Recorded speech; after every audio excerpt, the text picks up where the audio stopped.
Positivis merupakan istilah umum untuk posisi filosofis yang menekankan aspek faktual pengetahuan, khususnya pengetahuan ilmiah.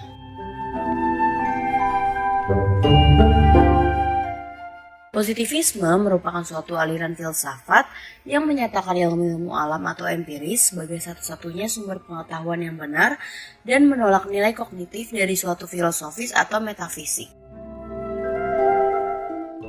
Dapat pula dikatakan, positivisme ialah aliran yang berpendirian bahwa filsafat itu hendaknya semata-mata mengenai dan berpangkal pada peristiwa-peristiwa positif, artinya peristiwa-peristiwa yang dialami oleh manusia. Positivisme berasal dari kata positif. Kata positif di sini sama artinya dengan faktual, yaitu apa yang berdasarkan fakta-fakta. Menurut positivisme, pengetahuan kita tidak pernah boleh melebihi fakta-fakta. Sejarah paradigma positivisme. Positivisme diperkenalkan oleh Auguste Comte yang dilahirkan di Montreal pada tahun 1798 dari keluarga pegawai negeri yang beragama Katolik. Karya utama Auguste Comte adalah Cours de philosophie positive, kursus tentang filsafat positif pada tahun 1830 hingga 1842, yang diterbitkan dalam 6 jilid. Selain itu, karyanya inilah Comte menguraikan secara singkat pendapat-pendapat positivis serta hukum 3 stadium.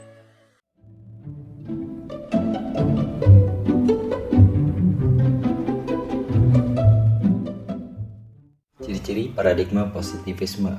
Comte menuangkan gagasan-gagasan positivisnya dalam bukunya The Course of Positive Philosophy, yang merupakan sebuah ensiklopedia mengenai evolusi filosofis dari semua ilmu, dan merupakan suatu pernyataan yang sistematis yang semuanya itu terwujud dalam tahap akhir perkembangan.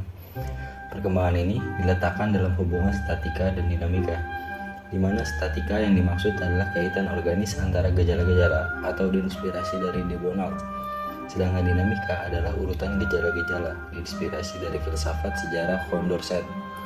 Bagi Comte, untuk menciptakan masyarakat yang adil, diperlukan metode positif yang pastinya tidak dapat digugat. Positivisme ini mempunyai 4 ciri, yaitu 1. Metode ini diarahkan pada fakta-fakta. 2. Metode ini diarahkan pada perbaikan terus-menerus dari syarat-syarat hidup. 3. Metode ini berusaha mengarah ke arah kepastian. Lalu 4. Metode ini berusaha mengarah ke arah kecermatan. Metode positif juga mempunyai sarana-sarana bantu, yaitu pengamatan, perbandingan, eksperimen, dan metode historis. 3 yang pertama itu biasa dilakukan dalam ilmu-ilmu alam, tetapi metode historis khusus berlaku bagi masyarakat, yaitu untuk mengungkapkan hukum-hukum yang menguasai perkembangan gagasan-gagasan.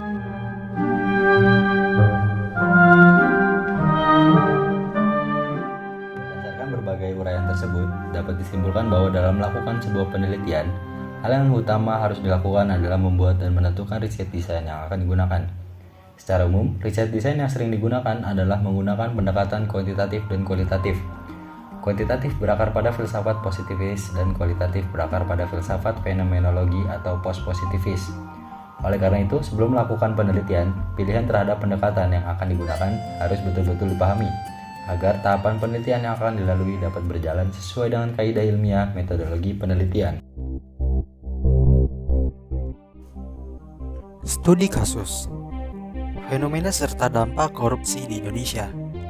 Persoalan korupsi yang sekarang telah terjadi gurita dalam sistem pemerintahan di Indonesia merupakan gambaran dari bobroknya tata pemerintahan di negeri ini.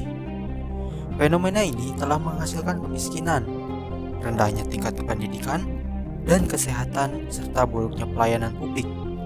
Akibat dari korupsi, penderitaan selalu dialami oleh masyarakat, terutama yang berada di garis kemiskinan.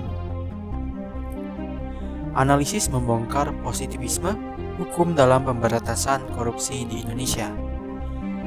Salah satu penyebab kegagalan peradilan pidana dalam pemberantasan tindak pidana korupsi adalah cara berhukum yang bersifat legalistik, positivistik. Tindak pidana korupsi merupakan kejahatan yang dilakukan oleh kalangan intelektual, oleh mereka yang memiliki wewenang dan disokong oleh modal, serta sistem yang bersifat eksklusif. para pelaku tindak pidana korupsi sebelum melakukan kejahatannya tentu telah melakukan perhitungan dan persiapan modus operasi yang matang, mulai dari jalur mekanisme yang manipulatif sehingga dari sisi aturan dan prosedur teknis tampak legal, hingga mempersiapkan strategi untuk berkilah ketika kejahatannya mulai tercium. Sekian pemaparan materi dari kelompok 5. Terima kasih atas perhatiannya. Assalamualaikum warahmatullahi wabarakatuh.